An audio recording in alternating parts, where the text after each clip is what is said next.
privacy, be it a learner or a teacher, and how the data related to learner or the content has to be published, and how the data can be shared, and how do we provide privacy in online learning systems. So I have been attending a few uh, webinars conducted by ISEA over the past 2-3 weeks. And in this talk, I tried to see that I am not repeating any of the topics that were dealt with earlier. Because when you talk about online learning, it's again a browser which is used as a tool for loading whatever software is designed for the learning system. Sorry, ma'am. Sorry to disturb you, ma'am. Can you please switch on your camera for some time, ma'am? As people wanted to see. Okay.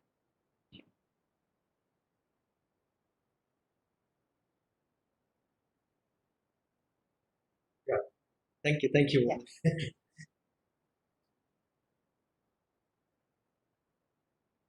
So with the advent of the internet, education has become more virtual.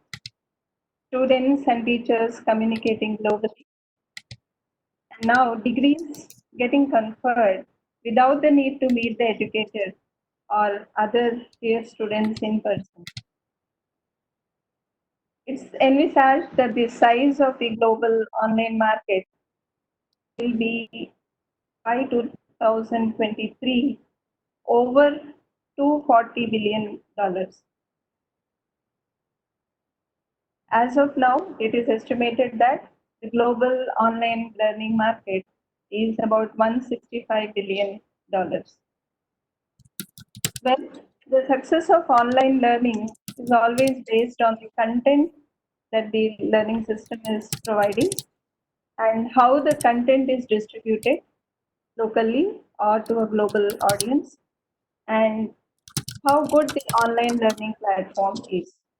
So, on one side, it is all about the content that is available within the learning system, and on the other side, people, when they go down to a learning management system, జనాలు ఎక్కువైపోయేసరికి తట్టుకోవట్లేదు they, they also they also have a kind of a fear which normally exists when they're for the first time onboarded onto a technology oriented platform for the teaching learning process.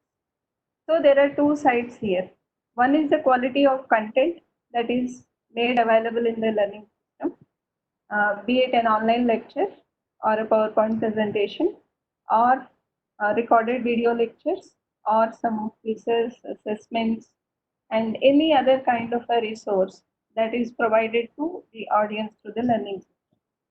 And on the second side, the other side, it is all about how far the user is comfortable in using the system. And are there any security threats? Are there any privacy threats? So this, when addressed, will actually pull the audience or the target people to onboard on the learning platform.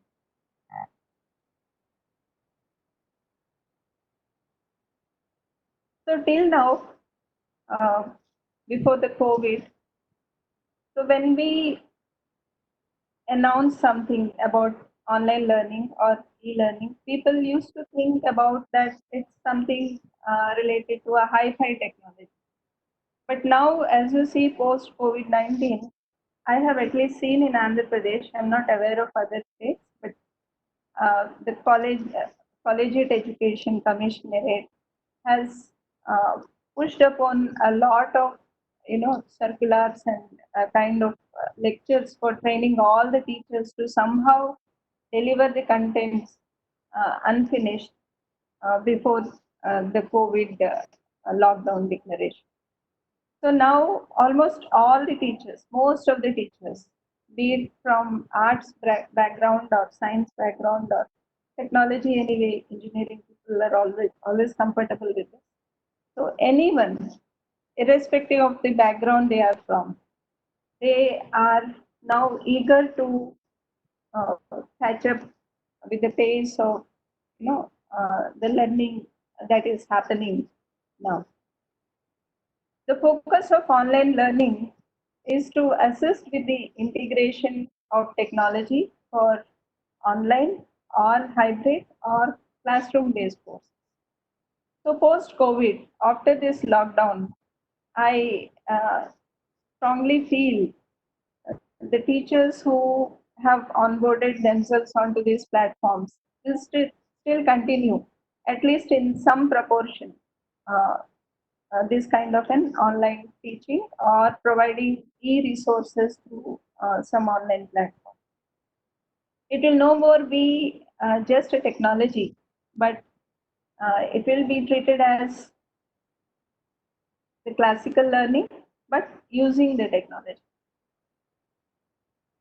And it is possible to combine several different delivery methods. So it could be a web-based course or collaboration software or video conferencing, like what we're doing now. Online learning could be a mix of various event-based activities.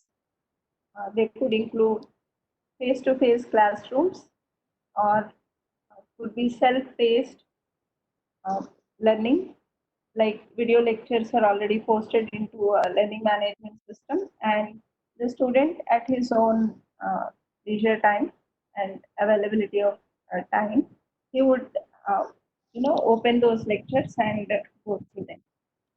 Similarly, live learning, like the teacher will be teaching live to the students.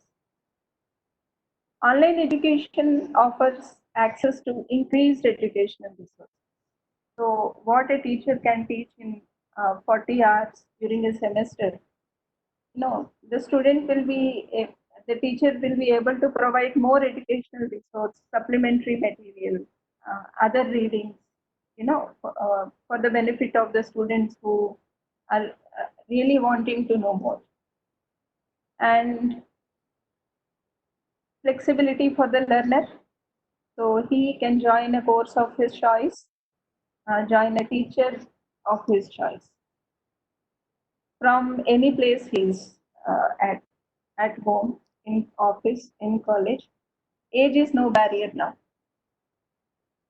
And there will be valuable global interchange.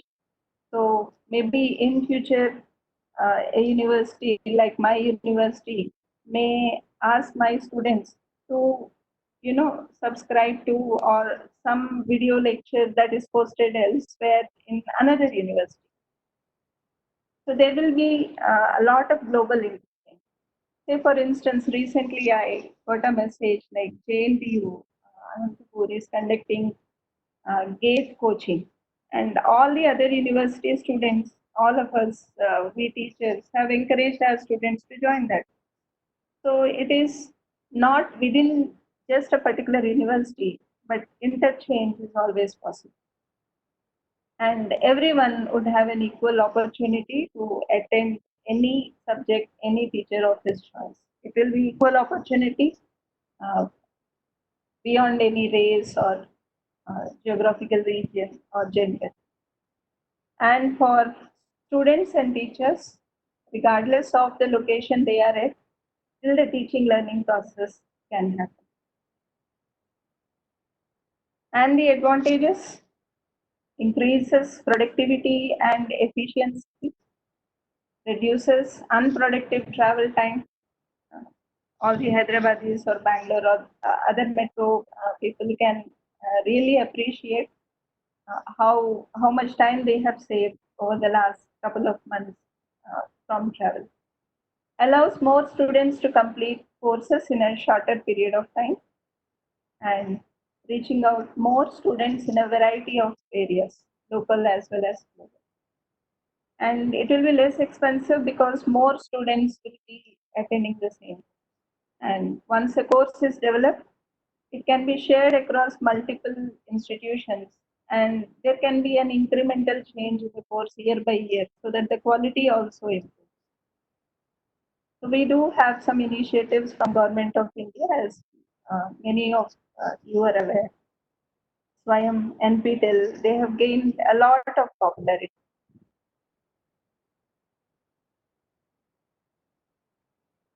Well, United Nations Sustainable Development Goal 4 is all about education.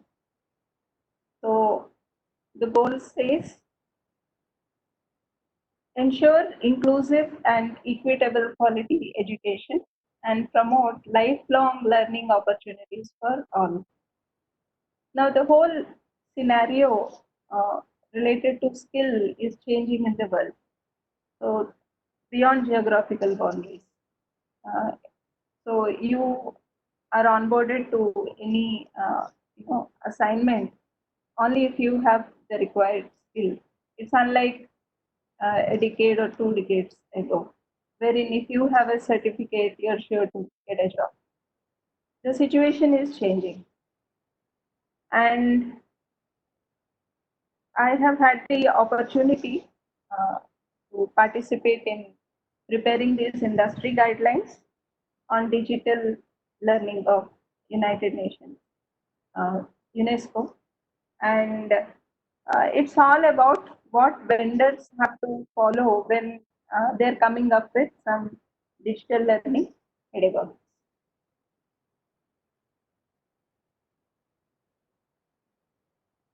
Well, so we have seen web conferencing tools like Cisco WebEx, which we are presently using, and then Zoom, which almost most of us are using, in spite of a lot of articles that we read in the newspapers and in media. We still continue using it because of the features that it is offering, and of course, the latest version of Zoom, I think 5.0, has got all the problems that were stated in the past 2 months resolved, at least as per what they have announced in their websites and have communicated with to all their users.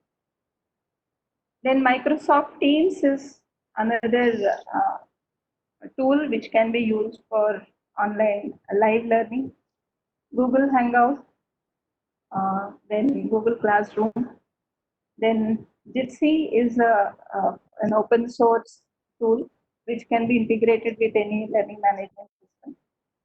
And of course, Cisco WebEx and GoToMeeting, and then Big Blue Button and the Blue Jeans.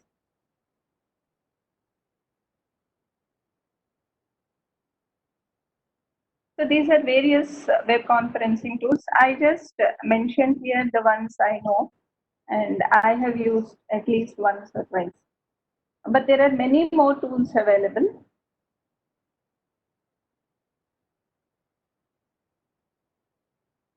So now I'm opening the chat window, and just a second. I'm posting this link in the chat window, and I want all of you to post your comments in this particular link. So just cut and paste this in your browser text URL text box, and just show me what you feel about the video conferencing or web conferencing tools you have used till now.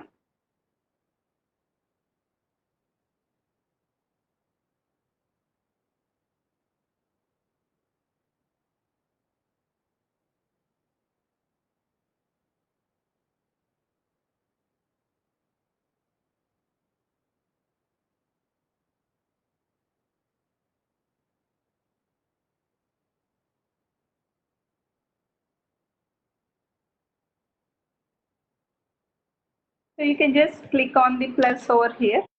Yes. And I want all of you to also write your name in these ticks that you are writing.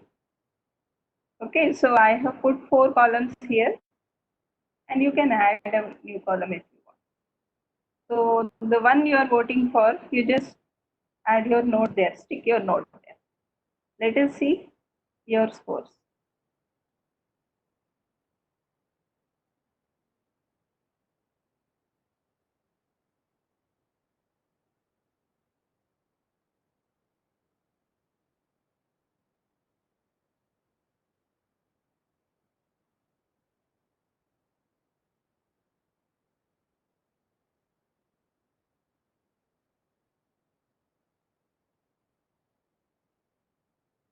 So almost equal votes for Zoom, WebEx, and Classroom till now.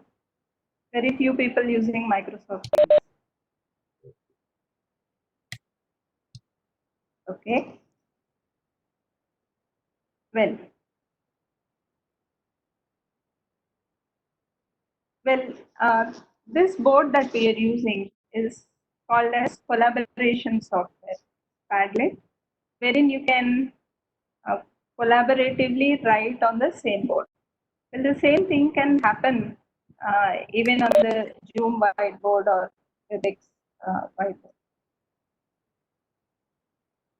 Well, for example, because we are all using WebEx, and I have conducted a lot of classes using WebEx till now, and I respect Cisco a lot for their extraordinary, networking infrastructure. So I'm a big fan of theirs. Then Zoom, equally well, I have used it.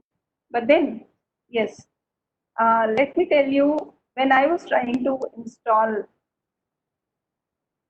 the Cisco WebEx software, I got this. Add Cisco WebEx extension and a warning. It can read and change all your data on the website that you visit, communicate with cooperating native applications. Now, if I click on add extension, then only it gets installed. Okay.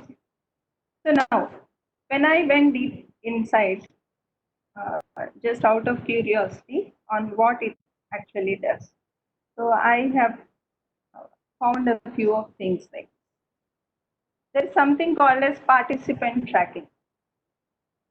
There's something called as advertising when you visit their website, and then some specific comments on do not track.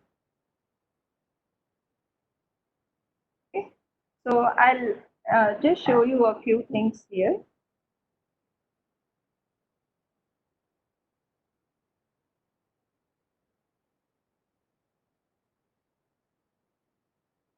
Oh, nice. Lot of improvement, almost many. Good. So, yeah. Now, when you look at their cookies file, or when you look at their privacy data sheet, you can see actually what is the data that they are collecting. Okay, for example, here, what is the data that WebEx is collecting? The registration information. So about the name, email address, password, public IP address, browser that you are using, and geographical region. So your lat long is then certain other like unique user IDs. And then what do? They use this information for providing us with quality service. And there are certain claims that they mention out here. And then after registration information, we have host and usage information. So what is the data collected? Now, when we are now, right now, using this Cisco WebEx platform, IP address and hardware type, the operating system that we use, the MAC address of the client, service version, actions, no, lot of things. Okay, and then we use host and usage information to provide you with the service, understand how the service is used, diagnose technical issues, conduct analytics and statistical analysis in aggregate form to improve the technical performance of the service, respond to custom support requests, and bill you for the service. And similarly, what is the user generated information? So meeting and call recordings and transcription links and transcriptions of call recordings and all the uploaded files that we say the link that I have uploaded in chat that is there with their servers. And again, what do this information, what is this used for? It's to provide the service and certain data values. And yeah, where are the data centers? So you have the red spots over here. So these are the data centers. So all the call recording or whatever data that is collected there resides in these particular data centers. So these are the Cisco data center locations. Okay, and there is something called as internet point of presence locations. So we have a few locations like Netherlands, USA, China, USA, Australia, US.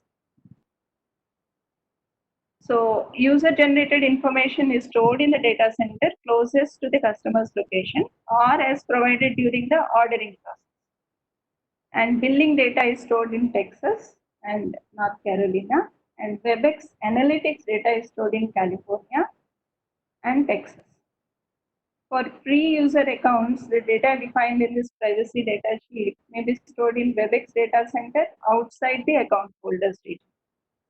And IPOP is used to route traffic geographically from nearby areas to a Cisco data center location.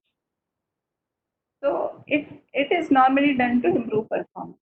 So I just wanted to show you this because as we go through the rest of the presentation, we'll be touching upon a few of these points on discussing privacy aspects in online learning. Similarly, what is the data collected? So regarding the cookies, so there are authentication cookies just to get you logged in, and there are security and site integrity cookies, and then for advertising. Okay, so things like cookies and pixels are used to understand and deliver ads and make them more relevant to you and track the efficacy of mobile application advertising. So, and we may read a cookie, so we can serve you ads that may be interesting to you on other websites. We also use this information to retarget users with relevant advertising. Similarly, our partners may use a cookie attribution service or another similar technology to determine whether we have served an ad and how it performed or provide us with information about how you interact with it. So this may involve storing cookies on your local device. So look at the partners of Cisco. So ad role related to Facebook, AdSage, AOL, look at this, Google and Microsoft and many more. Okay, and localization. So where exactly you are, what device you are using, and a few others. In addition to, you know, certain other parties which do analytics.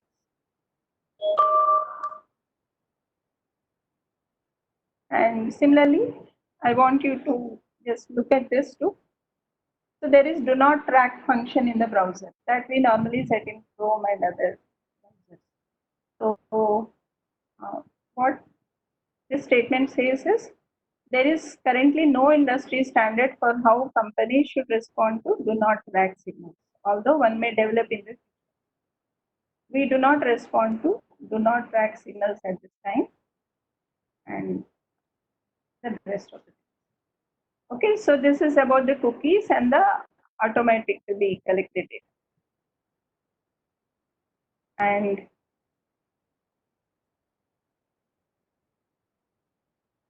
so, of course, they have a privacy shield called,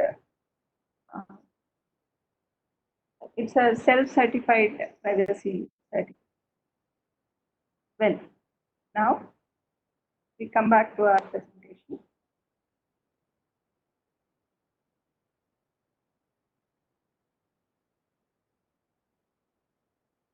So we have seen what is done, what data is collected, which is relevant to advertising, and what happens for do not track option of the browser.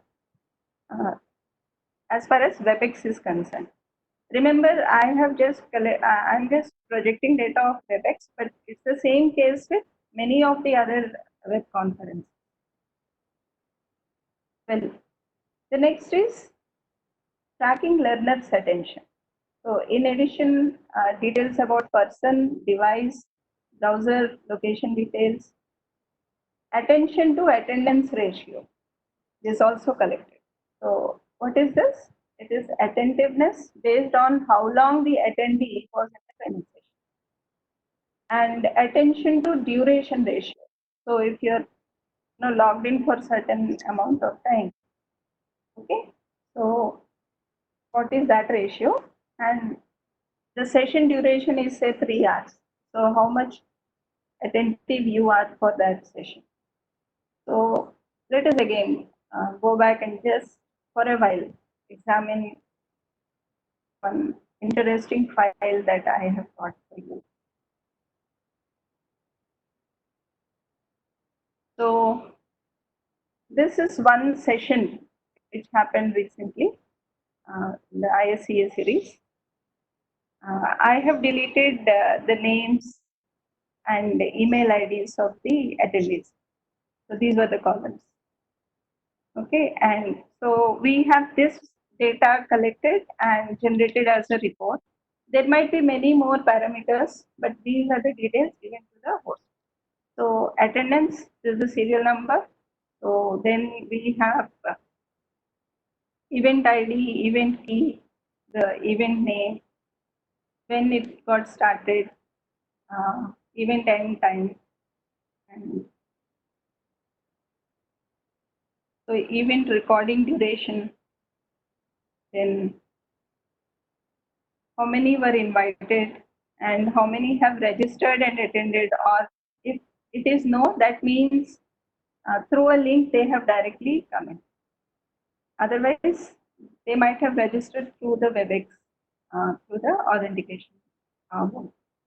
Then attended, yeah, join time, exactly at what time they have joined. So the session starts at 11:15, but joining time here of the second candidate is 11:28. The third one is 11:43, and this one is 11:56.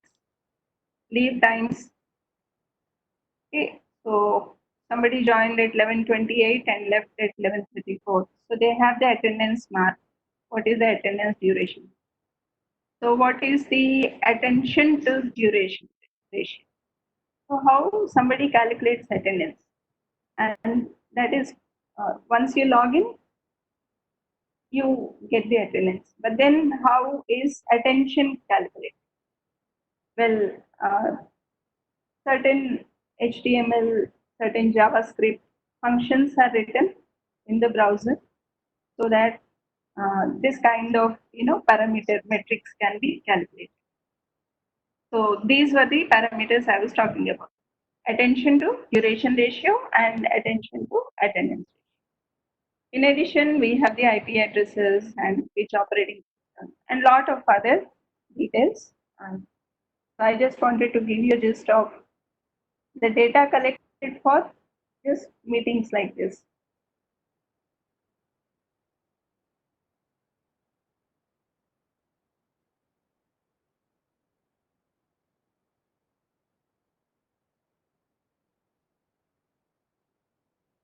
Okay.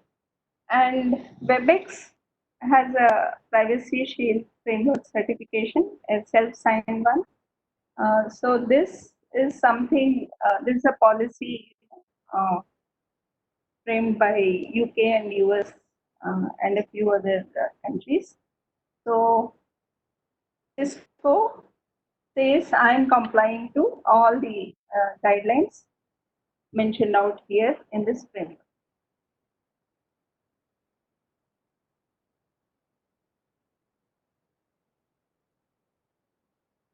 So now we have seen just one tool so far, and that is the web conferencing or the video conferencing tool that is used in online learning or even LMSs. If they are using live sessions, they integrate through some interoperability, some APIs. They integrate these tools to their learning management. So now the data is automatically collected by the learning management systems as well as the tools that you are using. Now, data privacy, what does it actually mean? It relates to how a piece of information or data should be handled based on its relative importance. For instance, you likely won't mind sharing your name with a stranger in the process of introducing yourself. But there's some other information that you wouldn't like to share with a stranger. At least not until you become more acquainted, a trusted friend with that person. So when it comes to security, normally people exchange the term confidentiality with privacy, but that is not correct. Yeah, confidentiality means either disclosing it or not disclosing it. But privacy means, yeah, you would like to reveal some information which doesn't really harm the individual, but certain things you want to really protect them, or you would not want to publish them or release to the public, release to anyone outside the world, not at the finest level of granularity. So I may tell you I'm from Andhra Pradesh, but I need not tell you I am from so and so colony, so and so ward number, so and so door number. I may not tell you all this. So the finest level of granularity, what level of granularity or what level of abstraction the data can be released is something which talks about privacy. So when it comes to online learning or student learning, or in fact any online data, privacy is not just about that particular data. It's not just my door number or age or salary. So it is something beyond. Well, we'll see what.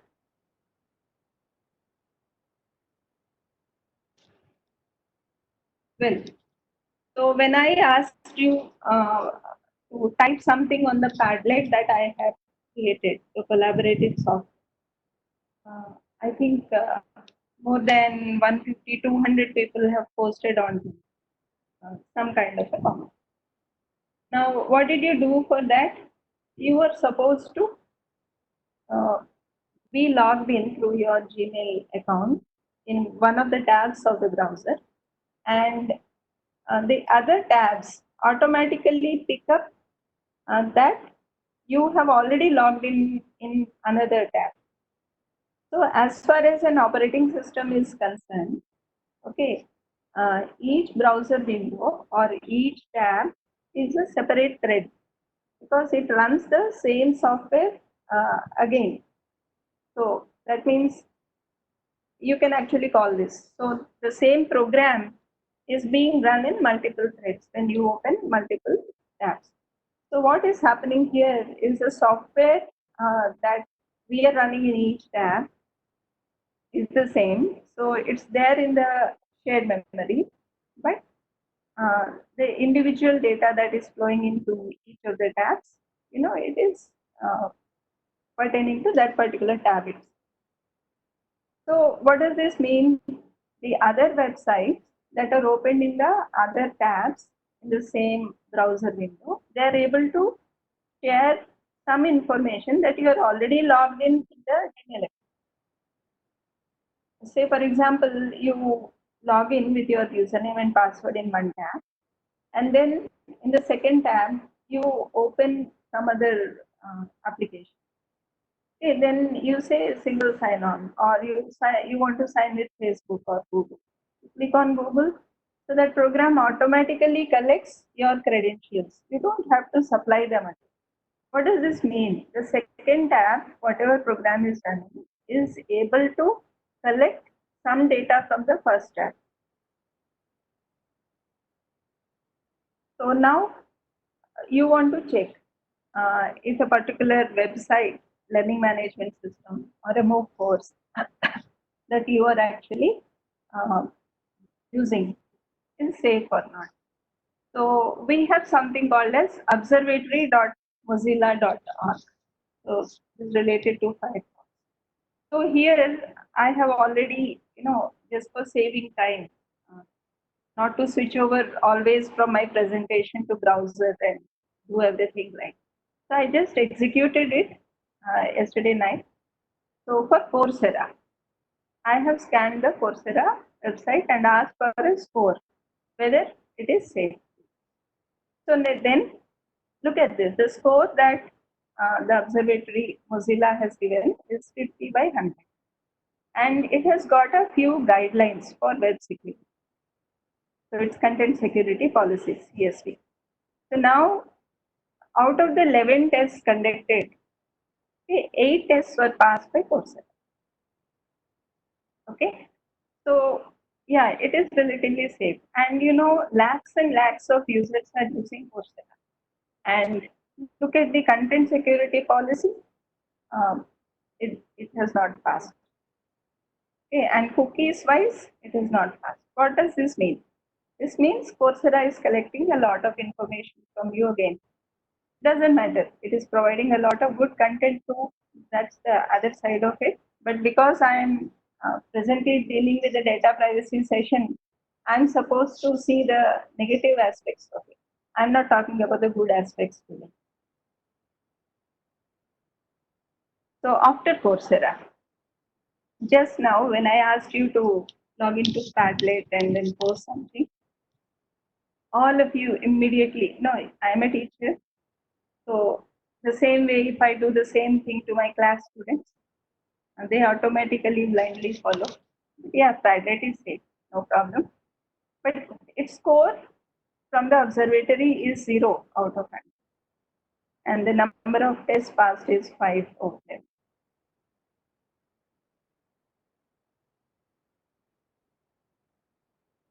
So like this, you can, this is only HTTP observatory. So if it doesn't have the security, then SSL and all, then a few tests automatically do not get passed. Then you can observe the TLS, you can observe the sexual behavior and some third party tests. So you can actually run all of these when you have time. This is a Google's version of evaluating the content security policy. So again, you can just run it and then it tells you whether that security policy of that particular website is safe or not. So CSP evaluated dot with google.com.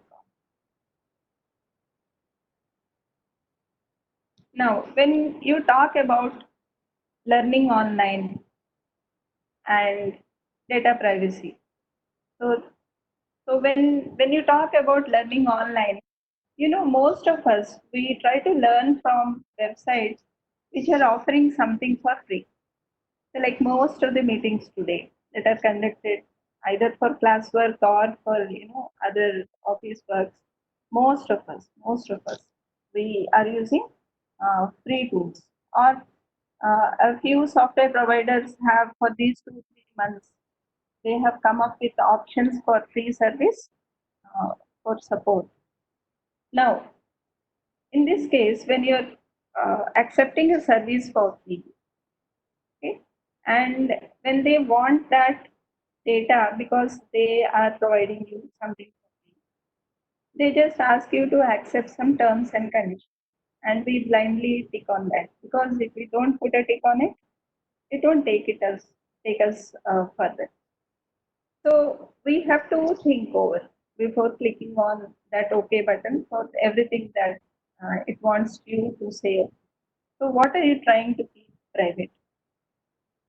from whom are you trying to keep it private, and what are the consequences if the protections fail, and do the consequences change or shift over time? Say today they say it's protected, and tomorrow there may be a change in a policy. So are you notified about it? What information is most important? There might be several things that you want to keep private, but then sometimes you may want to release some information because you want a service. So in that case, what is the information that is most important, and how much effort is required to put it private? So, well, the simplest are privacy screens. So they are small units which can be purchased online. So that when you're working in an internet cafe or railway station or airport or somewhere, privacy screen sees that your neighbors can't see the screen as blank. You should lock the screen when not in use. You should use secure passwords, and you know how to protect hard disk data and how secure your USBs have to be. And I'm not getting deep into these topics because many sessions were devoted for it. So, but then uh, the real advisory from this session is stop taking any public uses. There might be many survey forms wherein you're required to give your email IDs and telephone numbers and sometimes date of births and lot of information about your family. Stop taking the public quizzes and then avoid giving personal data. So something like, we log into academia.edu or SlideShare or certain websites for want of some ebooks or for want of some materials. Then they ask us to compulsorily feed some information. The best thing is like one of the first sessions, I think it is the first, but the first session I attended, the fake news session by Mr. Murthy. So he was advising us to, create a new account for the purpose of, doing all these sorts of feeding the data for want of some information. So maintain a separate Gmail or any other account and use it for these kinds of things. And your original account should be protected. Similarly, stop using those emoji-based reactions, those smileys and thumbs ups and all that, and clear cookies and browser caches frequently to avoid tracking. Third-party trackers collect data and combine with data from other sources and sell them. Well, there was one suggestion that I was giving to one of my colleagues in a different college. So there is a program by AICTE called Atal Academy, and they were saying multiple teachers were enrolling to. I mean, teachers were enrolling to multiple programs of Atal Academy, and it's quite impossible for any teacher to complete 3 or 4 courses on attending the 3 or 4 courses on the same day. So I was just suggesting them to collect this Zoom or WebEx attendance data for all these sessions and then combine all this data and find out which sessions they have really attended and for what duration and give certificate only to that particular session. So yeah, third-party trackers collect data and they combine this data from different sources and then sell them to the appropriate. There are several third-party trackers like Lightbeam. It allows you to create a list and a visualization of trackers that are placed by the site. So similarly, in Firefox, we have self-destructing cookies add-on, which can be added to the Firefox browser that will destroy cookies automatically after a tab is closed. remember, sometimes we want to read a news item, say like the Hindu or so they ask you to, allow their cookies to be stored. So we want that news item, so we compulsorily allow it, and then we forget. But then self-destructing cookies add-on will actually see that all these cookies are automatically deleted when you close the browser. Similarly, you have something called Privacy Badger. It picks up the third-party trackers. Then you block so certain other trackers it can pick up. Then HTTPS everywhere. It protects against connecting to website. It does not protect against third-party tracking, but it protects against connecting to websites via an unencrypted connection. Normally, when we are at public places, we can use this. Similarly, if we are using an Apple device, we can use Firefox Focus to block the tracking. So these are for Firefox, and these two are valid for both Firefox and Chrome. Now, even blocking trackers, they'll not be enough for security. So many companies, they use browser fingerprinting. So for tracking. Now, some of the elements targeted by browser fingerprinting can be blocked by blocking the JavaScript in the browser. In Firefox, we can use the no script. In Chrome, we can use scripts. Okay. Now, disabling and deleting unused browser extensions occasionally, whenever you have time, it would minimize the risk.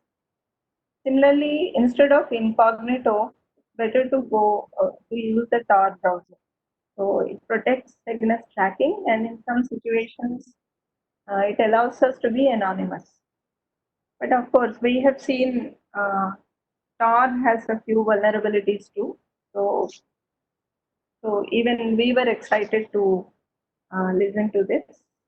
Then a few of our tech project students use the memory forensic tools and then saw some traces of Tor after it was used and installed and the system was shut down. But however, it's much better than ordinary Tor. So you have a website called miunique.org wherein you can just execute, and then this is related to my information.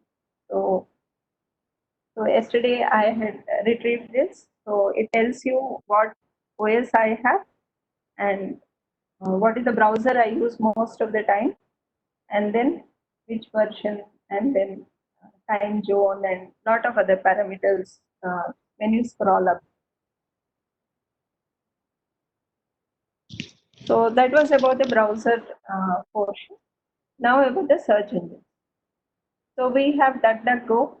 It searches privately, so blocks the trackers and secures the connection. And all these search engines, they minimize tracking. And when used in conjunction with add-on tracking blockers, a lot of privacy issues are solved. And then we have another search engine called Disconnect Search.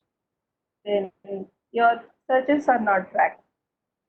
So you must have observed in Google or in YouTube, when you search something, the history is all in there. Okay. So that is not possible with these search engines. Similarly, you have what is called as startpage.com. This is also a private search engine.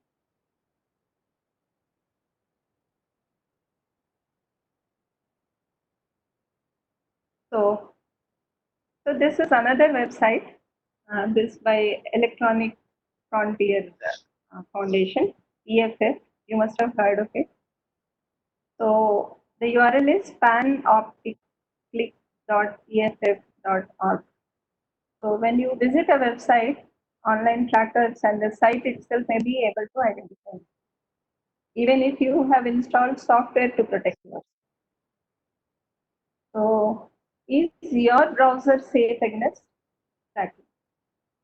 So in that case, you can actually see whether my browser, so this is the data for my browser. Like this, you can test if your browser is leaving any fingerprints with the server or the sites that you're visiting. So there is some interesting thing. I haven't used this, but I have read a lot about this. It's Proton Mail. It is secure email. It's end-to-end encryption and anonymous.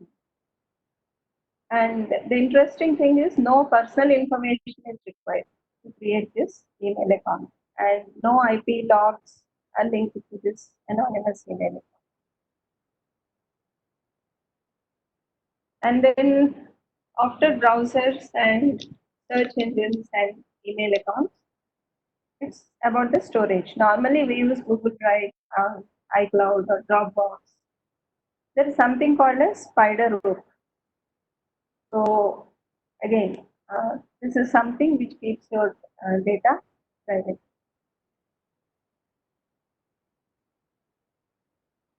Then Tails. So this is available at tails.bound.org. So it's aimed at preserving privacy and anonymity. Well, I want to just state a couple of sentences regarding privacy and anonymity. So anonymity means you don't want yourself to be identified. So de-identification is something which we link with anonymity. Whereas privacy means you want to keep your data, a portion or a set of attributes, sensitive values, to be away from public or a group of people that you don't want them to know about your data. So privacy is more about data related to an individual, whereas anonymity is about the identity of the individual. So this Tails helps in using the internet anonymously and circumvents the censorship. And all connections to the internet are forced to go through the Tor network. Doesn't leave any traces on the computer, and yeah, this uses the USB. Then the secure messenger services, we have something called as Signal. It uses open source Signal protocol. And what made me forced to, uh, put this on my slide is Snowden has given a comment. I use Signal every day. You must be knowing him. Quite popular for leaking lots of data. Well, this secure messenger service, it can't read your messages or listen to your calls and no one else. Similarly, Bruce Schneier, uh, I don't know if you have read his book on cryptography. That was one of the first books I read about 20 years ago. So he says, I'm regularly impressed with the thought and care put into both the security and usability of this app. It's my first choice for an encrypted conversation. Well, regarding education apps, so there is a program from US, and I think UK is also in one. So there is something called as Common Sense Privacy Program. So any education related software or a mobile app for school children, it is actually tested by a set of guidelines recommended by this program. So what are the privacy concerns that are addressed? Data collection. So what is the data getting being collected from the kids or their parents? What is the data shared and with whom the data is shared? What is the security provided? Who owns the data? Whether the data is sold? So how is the data preserved? Is there any advertisement or tracking done on whatever transactions that the kids perform with these apps or websites? Now, any advertisements are targeted to these kids, then the parental related concerns. and whether the consent of the learner is taken and the school purposes. So I just displayed two of these. So there are two programs, two applications, one of which fails regarding whatever questions are posed here. Okay, there are some guidelines mentioned here, and some other application passes this set of. So like this, any educational application can be evaluated for privacy.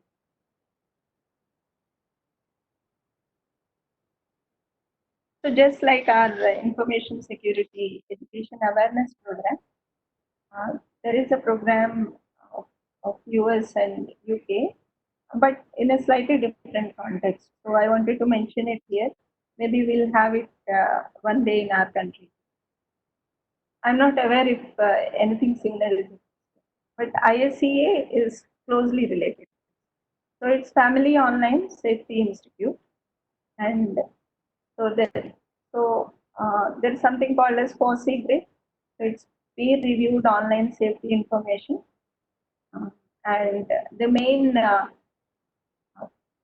components of this institute are policy making and how privacy is implemented in practice, and what are the awareness programs that the parents should have when kids are using online education. And similarly, there is something called as ESRB Privacy Certified Global Seal. So these education programs, they self-certify, saying they are complying with these privacy requirements, and there are some legal things possible if they say it wrong, quote it wrong.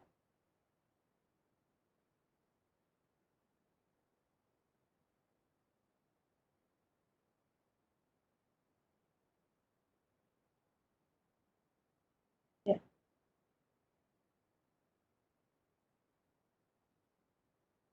Now we have the next is the learning management system. So now that we have seen a few tools like web conferencing, tools for online lectures, then browser that we use for running these softwares, any kind of learning software, the search engines that we use, and all these. The next is the learning management system on the whole. So we have several learning management systems, and again, I have put the ones that I'm familiar with.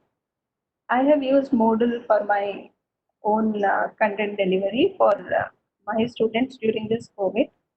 So I designed a website called smartlearn.drbvk.in, and I put both my courses in Moodle, prepared the course pages, and I have posted the activities in them.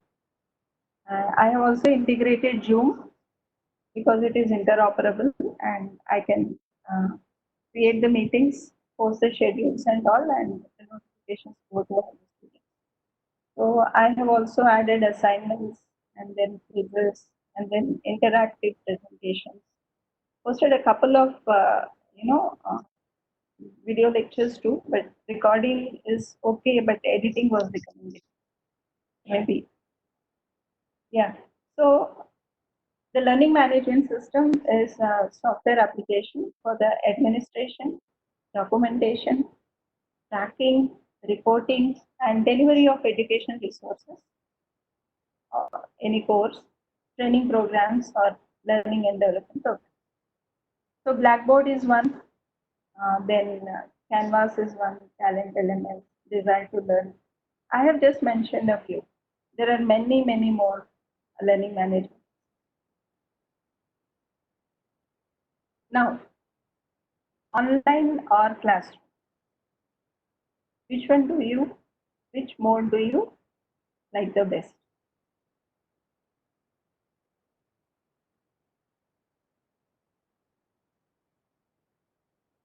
Uh, I want to know if there is a poll possible here.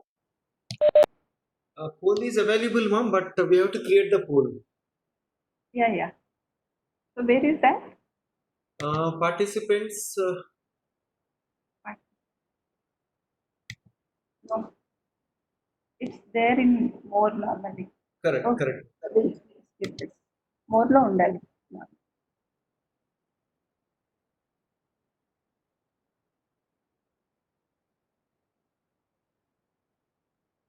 Okay, we'll do it next. Okay, so we now have seen several learning management systems, and now going to learning analytics. So this is something which I was, going through for the past 1 year and found it to be very, very interesting. It closely relates to what I was and what is really required for the society. So, what is learning analytics? You must have read about lot of other analytics, data analytics domain. So, it is the measurement, collection, analysis, and reporting of data about learners and the context. By context, I mean what? The environment or the domain in which this teaching learning process is happening. And what is all is done for? It's done for the purpose of understanding and optimizing learning and the environments in which it occurs. So, learning analytics, to tell you very precisely, we collect a lot of data and we try to either improve the student or improve his understanding process by remodeling the training sessions or customizing the sessions or optimizing the environment itself. So, say the tab is placed here and people are feeling uncomfortable clicking out there or not seeing it there, then the next version of it, the tab will come to a place where the students easily look at it. So, like this, you can change the environment in which the teaching learning process is happening. So, the student improves, the content improves, the environment also improves. That is the advantage of learning analytics. And remember, learning analytics begins and ends with data. Data and data and data that is required for this learning analytics decisions to happen with. But what is the data that can be collected? So, geolocation. So, if you were logged in with a mobile or a device, you know that log is automatically collected. What is the advantage? So, it's useful to know if the learner is at school or at home, or is she commuting, is she traveling? Where is the learning actually taking place? So, where is she more comfortable? And lot of other things to follow. Similarly, 3D orientation. What are the acceleration in this? So, is the context suitable for learning? And many more, like battery. You can automatically retrieve the status of the battery. Is it uh, charging, or does the battery status affect the learning context? Sometimes the screen becomes dim, right? And when it is a game oriented lesson, then uh, the performance varies. Similarly, network information. So, does the cost of network access disrupt the learning scenario? Is the student able to bear the network access cost? Is it the problem that the reason why he is not logging into the lessons? Then offline and online events. So which problems are caused by lack of continuity in connectivity? So then uh, the local storage. So what did the learner do when he was offline? Did it affect the learning process? So what is the light around? So you can see now, like my camera itself, whether the light is dim or it's sunny and so on. So light surrounding the learner, is the learning environment suitable for learning or more suitable for relaxation? temperature around the learner, atmospheric pressure, so what height above the ground the learner is at, proximity of objects. Are the learning aids accessible to learner during the work with a particular application? Gestures. So how is the learner swiping? So is he quickly, rolling off the video lecture? Is he pinching it? Is he zooming it? Is he twisting it? What is the learner focused on? Then the blood pressure. Yeah, of course, if this is possible if you have a Fitbit or an electronic gadget wearable connected to the device on which the learning is happening. Similarly, the heartbeat. So, is he getting excited during some learning process or an exam process? Then perspiration, is he nervous? So then what is the access to audio and video devices? What is the learner looking at? What is she listening to? And how is the learning context in terms of space, luminosity, noise, etc. This you have seen attendance tracking just now, whether the participant is attentive or not. Then the web RTC, the real time, like how can the multimedia streams be collected, stored, analyzed, and enriched in real time? Then some subtitles. And so what if the lecture is in English and you have subtitles in Telugu, or a lecture is in some other language and subtitles in English, and some animations? What is the impact of adding this visual information to the streams? And then how long does it take to perform an action? Is the learner multitasking? So is he changing the tabs? Is he switching to WhatsApp or some other messenger, Facebook, and so on?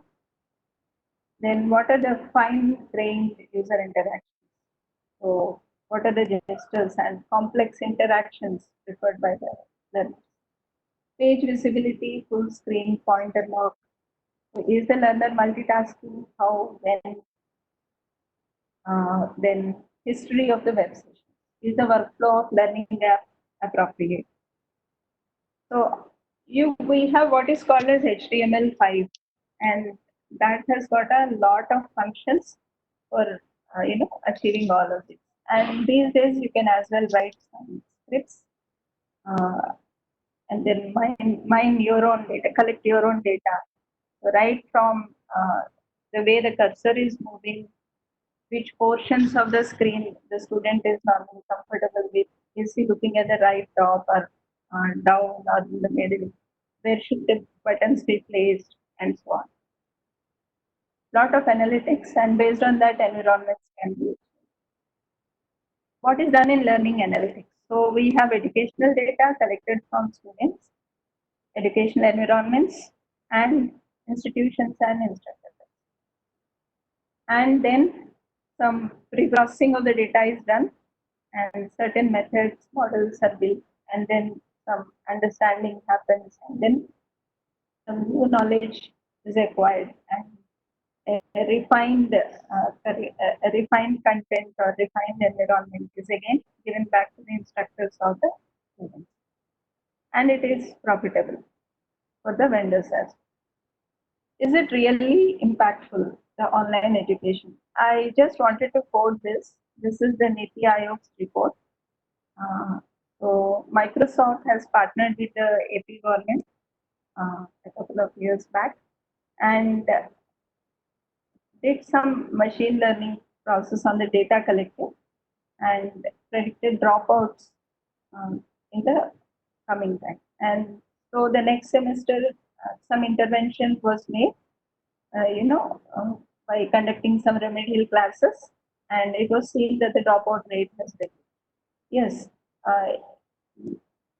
very much the analysis of the data and then decision making in revising the policies and then making some interventions will help the student and the teachers. So this was some data collected from the websites district wise, and so what are the remedial like how many students require remedial program was assessed based on the analysis. Now, what has data privacy to do with learning analytics? So we have seen till now data privacy and browser, data privacy and search engine, data privacy and mails. What has that got to do with learning analytics? So data controller. Who owns the data controller? Who owns the data? The data controller. Who is the data controller? The vendor normally.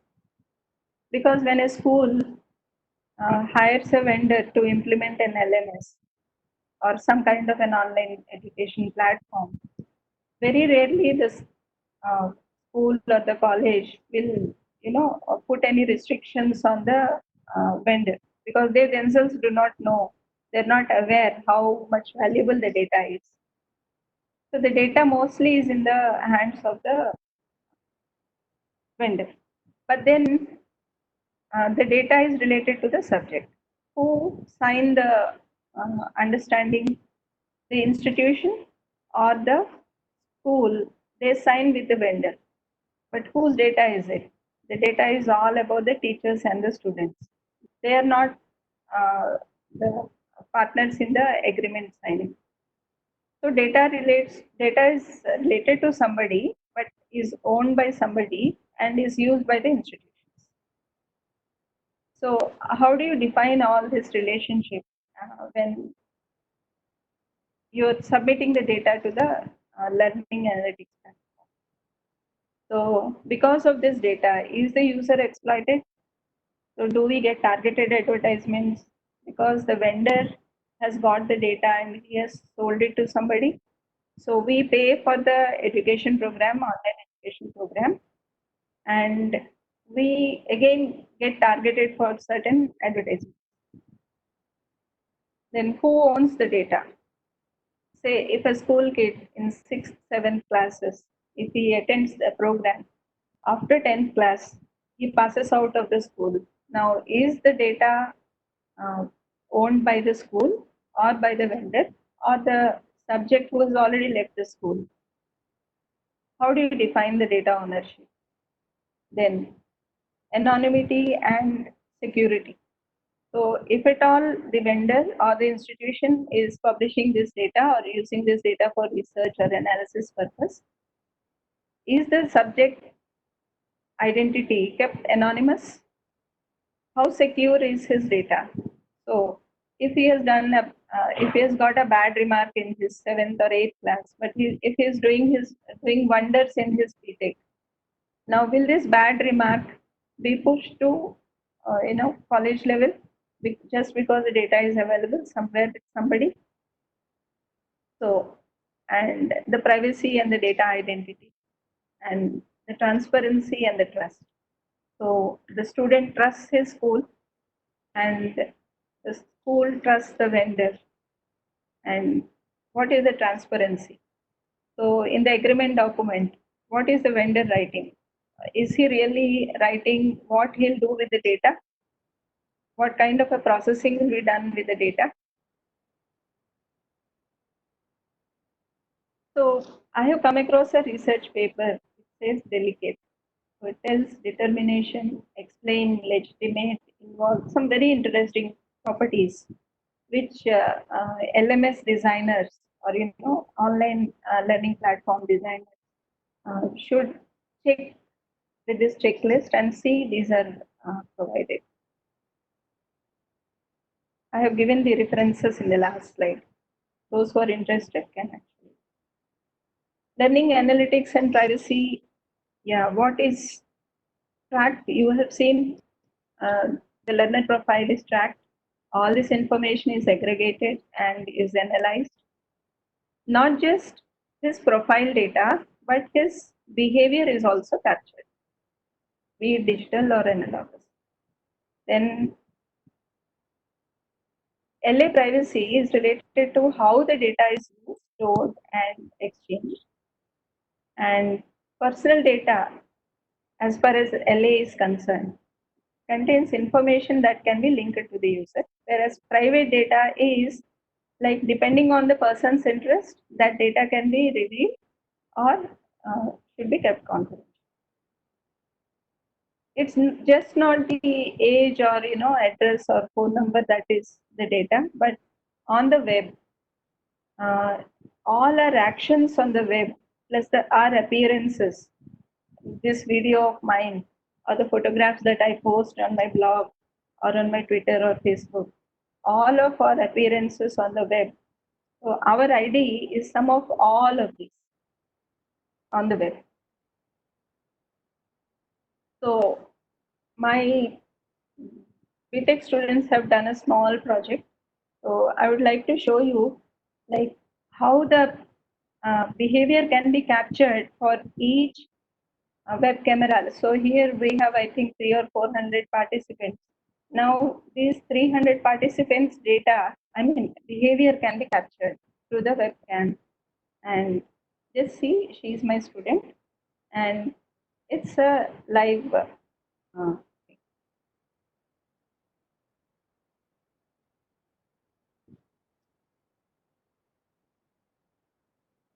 You can see the labeling happen.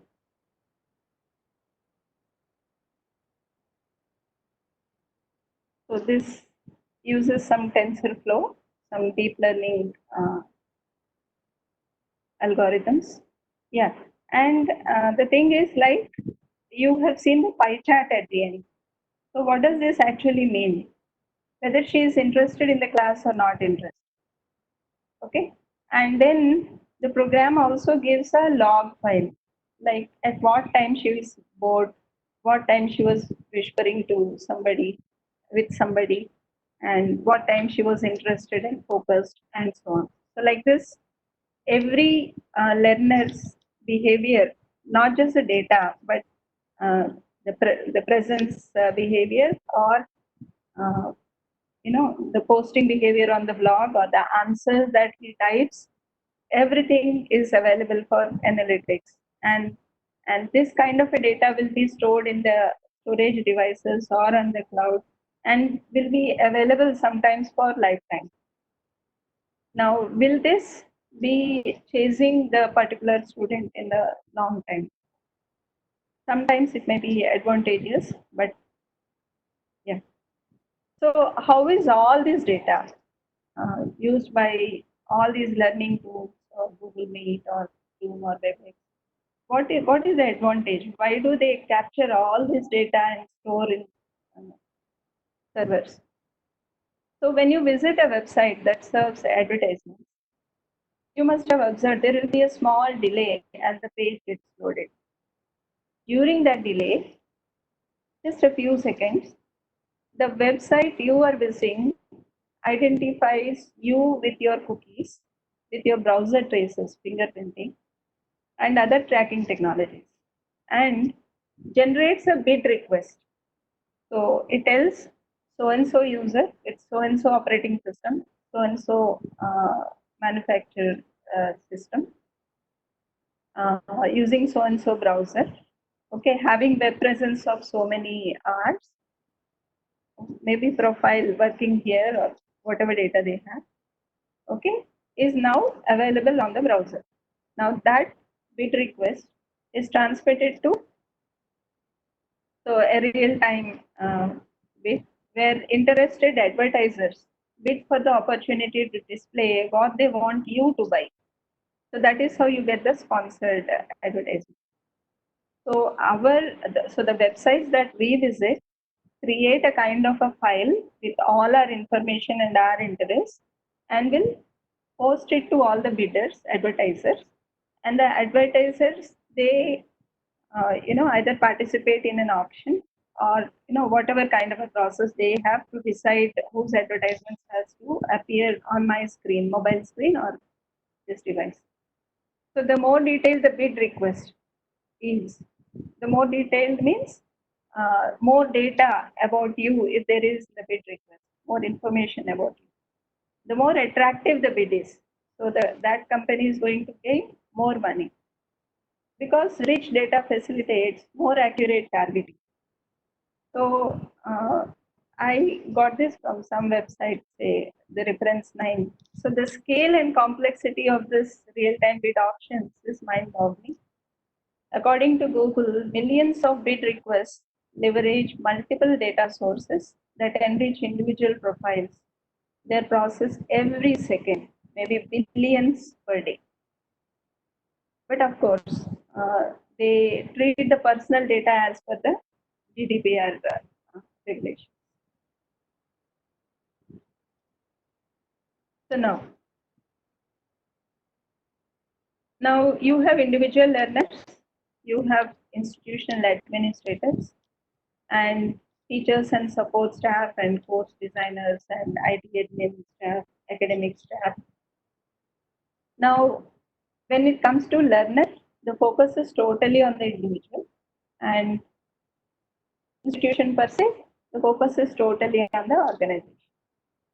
So now learning analytics, when you do the decision making, will you be favoring more on the individual, or will the center point of decision be the individual, or the focus will be on the organization? Is something which has to be decided.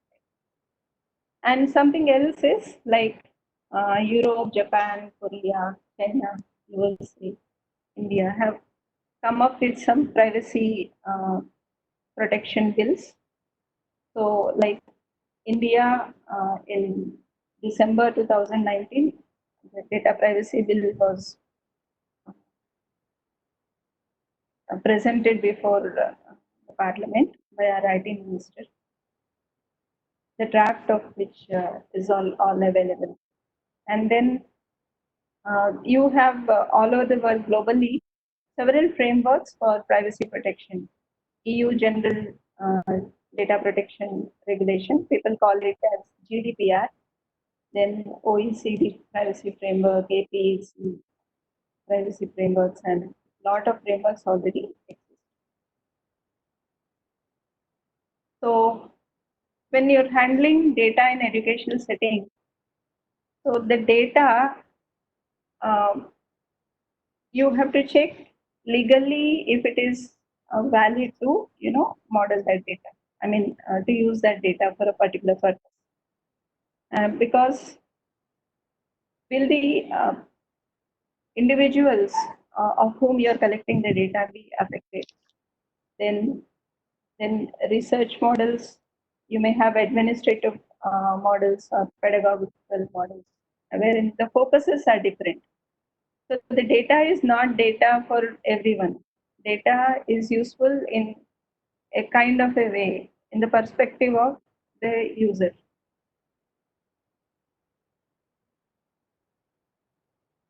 Yeah, for those of you who are teachers here, I thought I would present these. So there is something called interactions data set, and we can actually, so we try to conduct some anonymization of that data. In the learning management system, data collected is related to demographics, of the registrations, whatever profile data, then assessments, so the learning process related data, and how he's interacting with the learning environment. So all this data pertains to the student, and so anonymization can be done so that when you're publishing the data, the individual learner's identity is not revealed to outsiders. So there is something called as privacy preserving learning analytics, which I'm very fond of. So you can preserve the privacy of the data before publishing it to third parties. You may sell the data, but then the individual's privacy should be protected. Similarly, when you're mining the data, privacy should be preserved. And similarly, when performing learning analytics, then privacy should be preserved.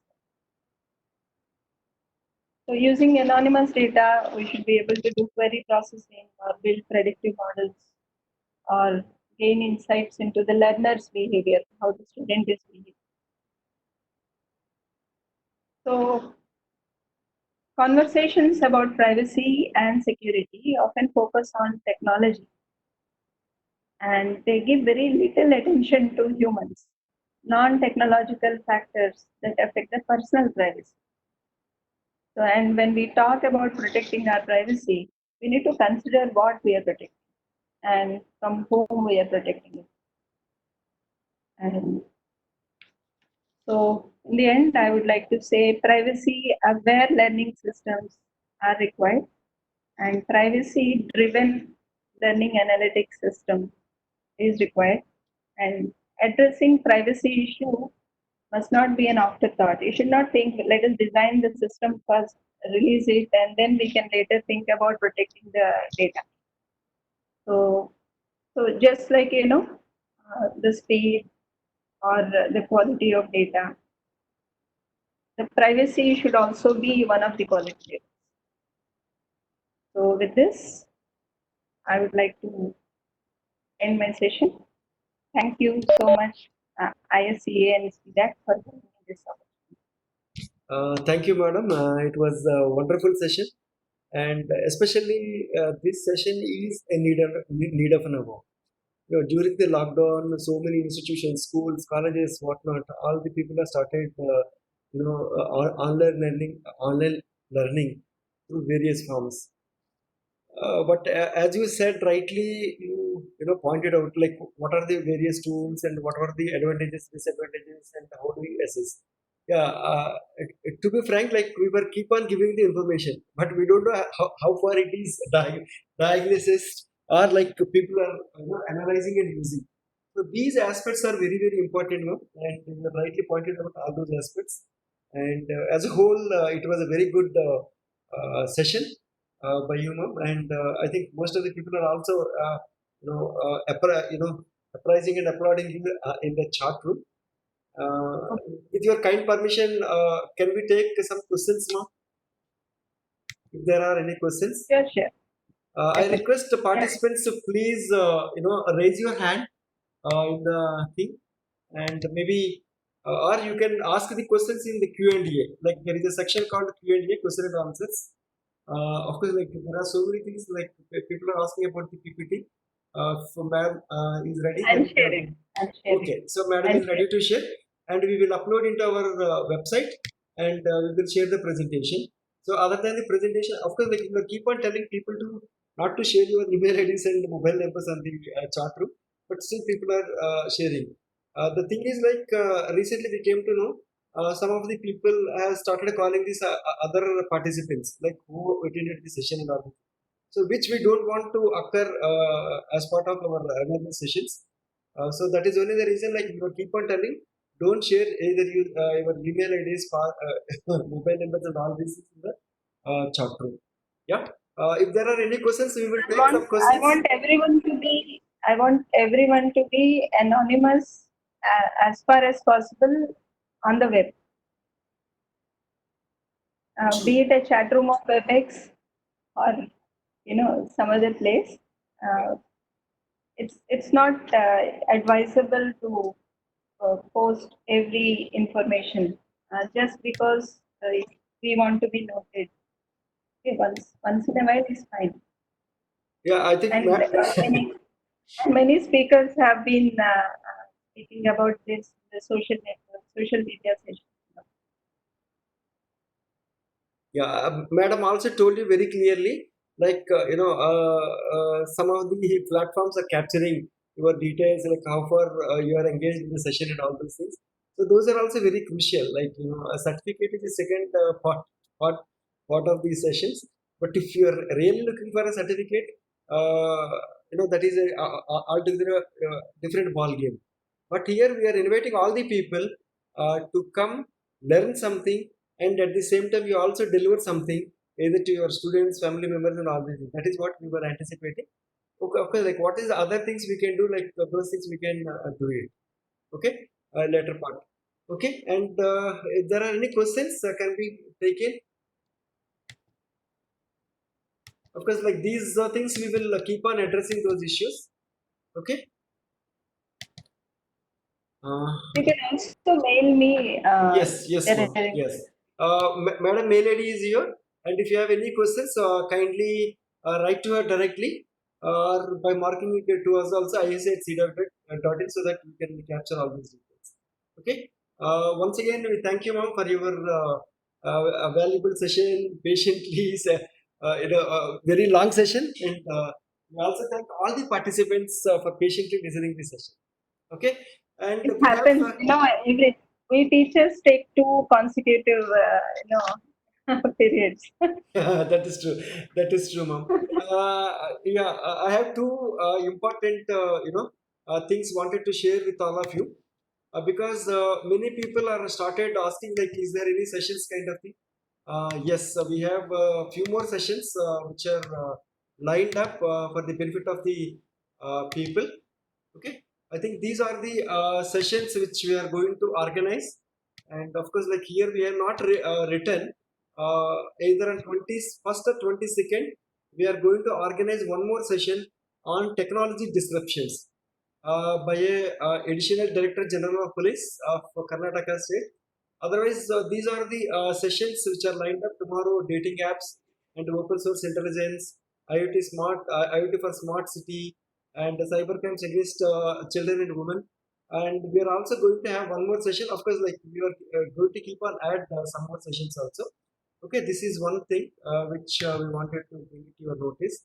And one more thing also I wanted to bring it, because like most of the people are at home right now.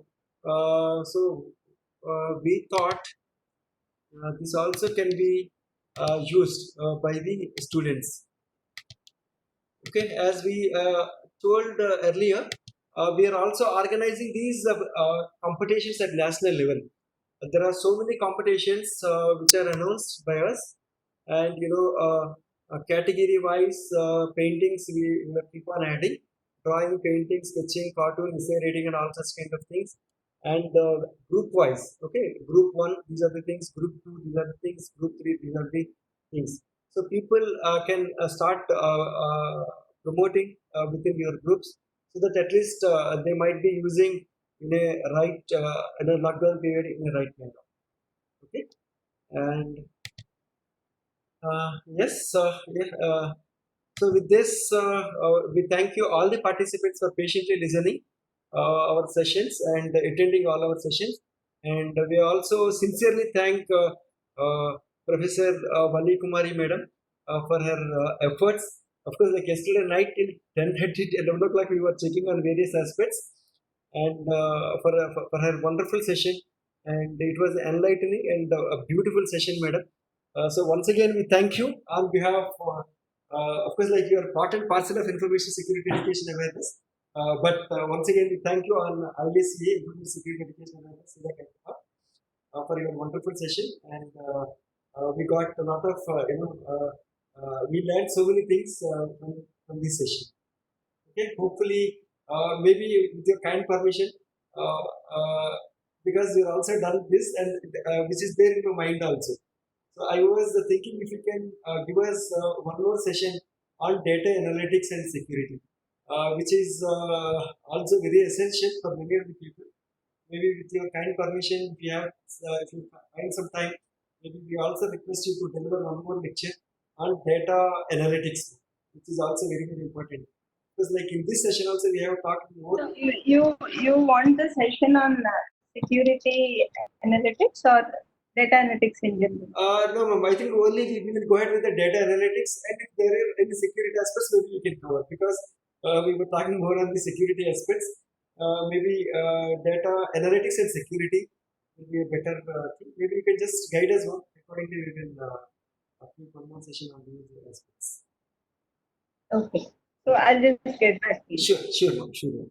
So thank you, ma'am, for your wonderful time and patiently telling all those so many issues and fully. And thank you for all the participants, as well as Professor Vani Kumari Madam, for her wonderful and beautiful session. So we will meet you tomorrow on our online dating apps, which is again alarming thing. Okay, the precautions and security, like what are the things which you have to take care. Because of this lockdown, you all might be seeing, there are so many things which are happening in this area. So tomorrow we are going to have Dr. Suresh Aiswar from Maharashtra. He is going to talk about the sessions, and we are going to circulate all that information right now, another half an hour or 1 hour. Okay. Thank you, all the audience, participants. And thank you, ma'am, for your wonderful session as well as Thank time, especially time, your crucial time. I know, like, you have planned something. Because of this, I just wanted to inform all my audience. So, madam has planned some travel. Because of this session, she cancelled her travel, and she, took this today's session. Okay. Thank you, ma'am. Thank you very much for all your